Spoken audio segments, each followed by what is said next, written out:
ሁለተኛይቱ የሐዋርያው የቅዱስ ጴጥሮስ መልእክት።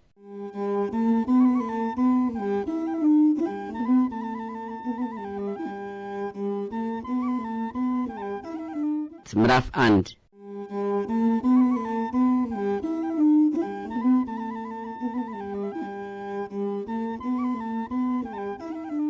ከኢየሱስ ክርስቶስ ባሪያና ሐዋርያ ከስምዖን ጴጥሮስ በአምላካችንና በመድኃኒታችን በኢየሱስ ክርስቶስ ጽድቅ ካገኘነው ከእኛ ጋር የተካከለ የክብር እምነት ላገኙ አምላካችንና ጌታችንን ኢየሱስ ክርስቶስን በማወቅ ጸጋና ሰላም ይብዛላችሁ። በመለኮቱ ኃይል ለሕይወትና ለመልካም አምልኮ የምንሻውን ነገር ሁሉ የሰጠን እርሱንም በማወቅ በክብሩና በበጎነቱ የጠራን እርሱ ነው። በእርሱም የዚህን ዓለም የጥፋት ምኞት እየሸሻችሁ በዚህ የክብር ወራሾች ትሆኑ ዘንድ የከበረውንና ታላቅ የሆነውን ተስፋውን ሰጠን። እናንተ ግን በሥራ ሁሉ እየተጋችሁ በእምነት በጎነትን፣ በበጎነትም ዕውቀትን ጨምሩ፣ በዕውቀትም ንጽሕናን፣ በንጽሕናም ትዕግሥትን፣ በትዕግሥትም እግዚአብሔርን ማምለክን፣ እግዚአብሔርንም በማምለክ ወንድማማችነትን፣ በወንድማማችነትም ፍቅርን ጨምሩ። እነዚህ ነገሮች ለእናንተ ሆነው ቢበዙ ጌታችን ኢየሱስ ክርስቶስን በማወቅ ሥራ ፈቶችና ፍሬ ቢሶች እንዳትሆኑ ያደርጓችኋልና። እነዚህ ነገሮች የሌሉት ዕውር ነውና በቅርብ ያለውን ብቻ ያያል፣ የቀደመውንም የኀጢአቱን መንጻት ረስቶአል። ስለዚህ ወንድሞች ሆይ መጠራታችሁንና መመረጣችሁን ታጸኑ ዘንድ ከፊት ይልቅ ትጉ። እነዚህንም ብታደርጉ ከቶ አትሰናከሉም። እንዲሁ ወደ ዘላለሙ ወደ ጌታችንና መድኃኒታችን ወደ ኢየሱስ ክርስቶስ መንግሥት መግባት በምልአት ይሰጣቸዋል።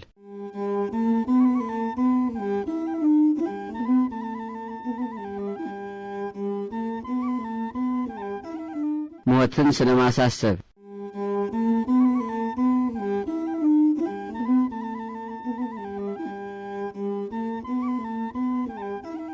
ስለዚህም እነዚህን ነገሮች ምንም ብታውቁ በእናንተም ዘንድ ባለ እውነት ምንም ብትጸኑ ስለ እነዚህ ዘወትር አሳስባችሁ ዘንድ ቸል አልልም። ለእኔስ በዚህ ሥጋዬ ሳለሁ በማሳሰብ አነቃቃችሁ ዘንድ የሚገባኝ ይመስለኛል። ጌታችን ኢየሱስ ክርስቶስ እንደ ነገረኝ ከእናንተ መለየቴ ፈጥኖ እንደሚሆን አውቃለሁና፣ ደግሞም ይህች ትእዛዝ ዘወትር በእናንተ ዘንድ እንድትኖር ከሞቴም በኋላ እንድታስቧትና እንዳዘዝኋችሁ እንድታደርጉ እተጋለሁ።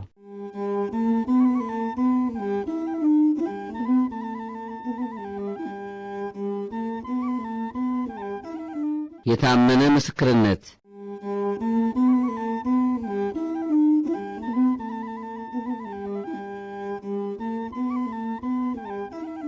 የጌታችን የኢየሱስ ክርስቶስን ኃይሉንና መምጣቱን ስናስተምራችሁ የተከተልነው የፍልስፍና ተረት አይደለምና የእርሱን ገናናነት እኛ ራሳችን አይተን ነው እንጂ። ከገናናው ክብር በእርሱ ደስ የሚለኝ የምወደው ልጄ ይህ ነው የሚል ያ ድምፅ በመጣለት ጊዜ ከእግዚአብሔር አብ ክብርንና ምስጋናን ገንዘብ አድርጓልና።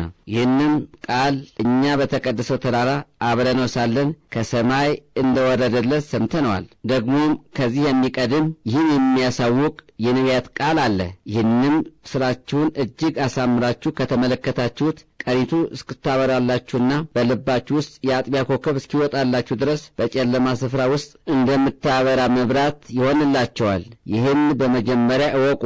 በመጽሐፍ ያለውን ትንቢት ሁሉ ማንም ለገዛ ራሱ ሊተረጉም አልተፈቀደም። ትንቢት ከቶ በሰው ፈቃድ አልመጣምና፣ ዳሩ ግን ቅዱሳን ሰዎች ከእግዚአብሔር ተልከው በመንፈስ ቅዱስ ተቃኝተው ተናገሩ።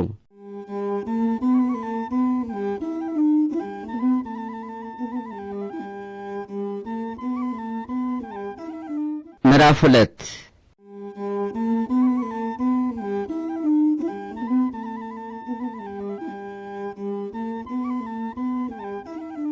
ስለ ሐሰተኞች ነቢያት።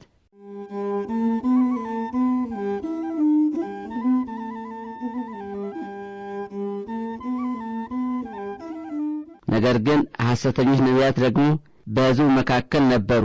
እንዲሁም በመካከላችሁ ደግሞ ሐሰተኞች አስተማሪዎች ይኖራሉ። እነርሱም የዋጃቸውን ጌታ እንኳ ክደው የሚፈጥን ጥፋትን በራሳቸው ላይ እየሳቡ የሚያጠፋ ኑፋቄን አሾልከው ያስገባሉ። ብዙ ሰዎችም እነርሱን ስለ ዝሙታቸው ይከተሏቸዋል፣ የጽድቅ መንገድንም ያሰድባሉ።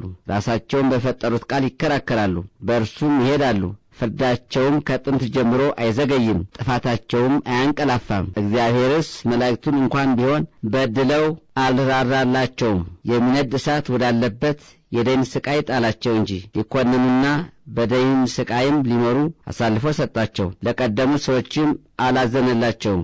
ነገር ግን እውነትን ይሰብክ ዘንድ እውነትን ከጠበቃት ከኖኅ ጋር 8 ነፍሳትን አተረፈ።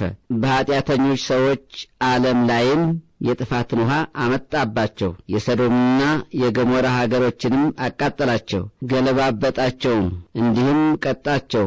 ለኋለኛው ዘመንም ለኀጥኣን ምሳሌ አደረጋቸው። የተገፋ ጻድቅ ሎጥን ግን በዝሙት ሥራቸው ከሚበድሉ ሰዎች ለይቶ አዳነው።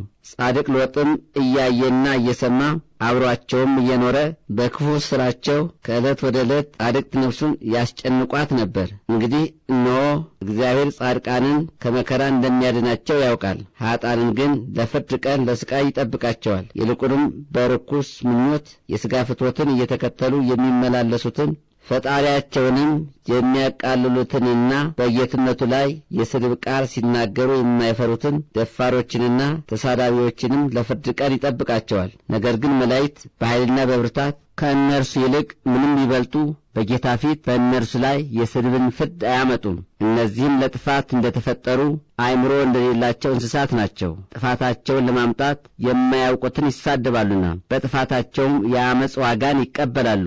በቀን መጠጥ ተላ ማድረግን አሳምረው ይዘዋታል፣ እየሳሱም ይበላሉ። የማይጠግቡም ርኩሳን ናቸው፣ በፍቅራቸው ይሸነጋገላሉ። መልካም እንደሰሩ አድርገውም በባልንጀሮቻቸው ይመካሉ። ዝሙትና ከልካይ የሌለባት ኀጢአትም በዓይኖቻቸው ሞልተዋል። አእምሮ የሌላቸውን ሰዎች ነፍሳት ያታልላሉ፣ ሥራቸውም ቅሚያ ነው። ለልጆቻቸውም መርገምን ያተርፋሉ። የእውነት መንገድን ትተው ተሳሳቱ። የዓመፅን ዋጋ የወደዳትን የባሶርን ልጅ የበልዓምን መንገድ ተከተሉ። በልዓምንም የማይናገር አህያ በኀጢአቱ ዘለፈው። በሰው አነጋገርም ተናግሮ የነቢዩን እብድነት አገደ። ለዘላለም የጨለማ ፍርድ እየተጠበቁ እነዚህ የደረቀች የውኃ ጉድጓድና ነፋስ የሚበትነው ጉም ናቸው። ከኀጢአት ታላላቆቹን ይናገራሉና በሥጋ በሚሠሩት የዝሙት ሥራቸውም ወደ በደል ከገቡት ለጥቂት ያመለጡትን ሰዎች ያስታሉ። የነጻነትን ሕግ ተምረው ራሳቸው ለኀጢአት የሚገዙ ናቸው። ሰው ሁሉ ለታዘዘለት ይገዛልና ጌታችን መድኃኒታችን ኢየሱስ ክርስቶስን በማወቅ ከዚህ ዓለም ኀጢአት ከተለዩ፣ ነገር ግን እንደገና ተመልሰው ታስረው ከተገዙለት የኋለኛው በደላቸው ከፊተኛው የሚብስ ይሆንባቸዋልና አውቀዋት ከተሰጠቻቸው ከከበረች ትእዛዝ ወደ ኋላቸው ከሚመለሱ ይልቅ የጽድቅን መንገድ ባላወቋት በተሻላቸው ነበር። ውሻ ወደ ትፋቱ ይመለሳል፣ እሪያም ታጥባ ለመንከባለል ወደ ጭቃ ተመለሰች እንደሚባል እውነተኞች ምሳሌዎች ሆነውባቸዋል።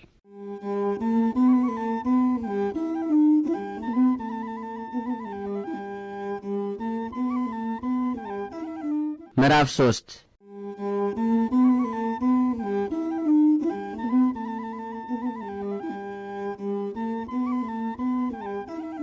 ስለ ጌታችን ኢየሱስ ክርስቶስ ዳግመኛ መምጣት።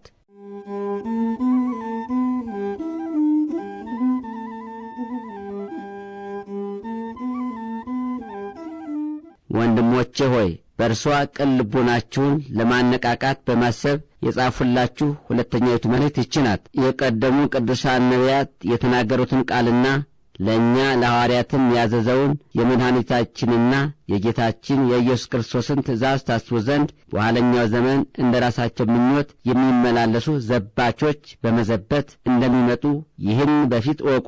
እነርሱም የመምጣቱ የተስፋ ቃል ወዴት ነው? እነሆ የቀደሙ አባቶቻችን ሞቱ፣ ፍጥረት ሁሉ ዓለም ከተፈጠረ ጀምሮ እንዳለ ይኖራል ይላሉ። ሰማያት ጥንት እንደተፈጠሩ ምድርም ከውሃ ላይ እንዳለች በእግዚአብሔር ቃልም በውሃ ላይ እንደጸናች ይህን በፈቃዳቸው አያውቁትም። ያን ጊዜም የነበረው ዓለም በጥፋት ውሃ ሰጥሞ ጠፋ። አሁንም ሰማይና ምድር በዚያ ቃል ለእሳት ተዘጋጅተዋል። ኀጥኣን ሰዎች እስከሚጠፉበት እስከ ፍርድ ቀንም ተጠብቀዋል። ነገር ግን ወንድሞቻችን ሆይ ይህን አትርሱ። በእግዚአብሔር ዘንድ አንዲት ቀን እንደ 1000 ዓመት፣ 1000 ዓመትም እንደ አንድ ቀን ነውና። እግዚአብሔር የተናገረውን ቃል አያስቀርም። ይቀራል ብለው የሚናገሩ አሉና፣ ነገር ግን ስለ እነርሱ ይታገሳል።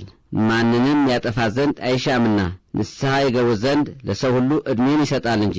ሰማያት የሚነዋወጡባትና የሚያልፉባት፣ ቀድሞ የነበረው ፍጥረት ሁሉ በእሳት ነበልባል የሚቀልጥባት፣ ምድርና በእርሷ ላይ ያለው ፍጥረት ሁሉ የሚቃጠልባት፣ የእግዚአብሔር ቀን ግን እንደ ሌባ ድንገት ትመጣለች። ይህ ሁሉ እንዲህ የሚቀልጥ ከሆነ በተቀደሰች አካሄድና በመልካም አምልኮ ለመኖር ፍጠኑ። እግዚአብሔር የሚመጣባትን፣ ሰማያትም ቀልጠው የሚጠፉባትን፣ ፍጥረትም ሁሉ ተቃጥሎ የሚጠፋባትን ዕለት በተስፋ እየጠበቃችሁ ፍጠኑ። እኛ ግን ጽድቅ የሚኖርባቸውን አዲሶቹን ሰማያትና አዲሲቱን ምድር ተስፋ እናደርጋለን። አሁንም ወንድሞቼ ሆይ ይህን ተስፋ እያደረጋችሁ ርኩሰትና በደል የሌለባችሁ ሆናችሁና ተስማምታችሁ እንዲያገኛችሁ ፍጠኑ። የምንወደው ወንድማችን ጳውሎስ ደግሞ እግዚአብሔር በሰጠው ጥበብ እንደ ጻፈላችሁ የጌታችንን ትዕግሥት እንደ መድኃኒት ቁጠሩት። የዚህን ነገር በተናገረባቸው መልእክታቱ ሁሉ ስለዚህ እንደ ተናገረ በእነዚያ ዘንድ ለማስተዋል የሚያስቸግር ነገር አለ።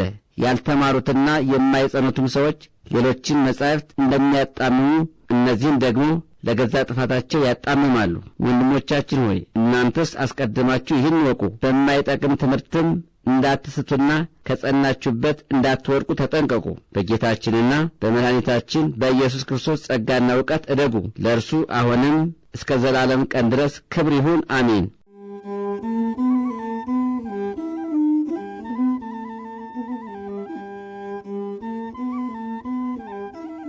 ሁለተኛይቱ የሐዋርያው የቅዱስ ጴጥሮስ መልእክት ተፈጸመች። ለእግዚአብሔር ምስጋና ይሁን፣ አሜን።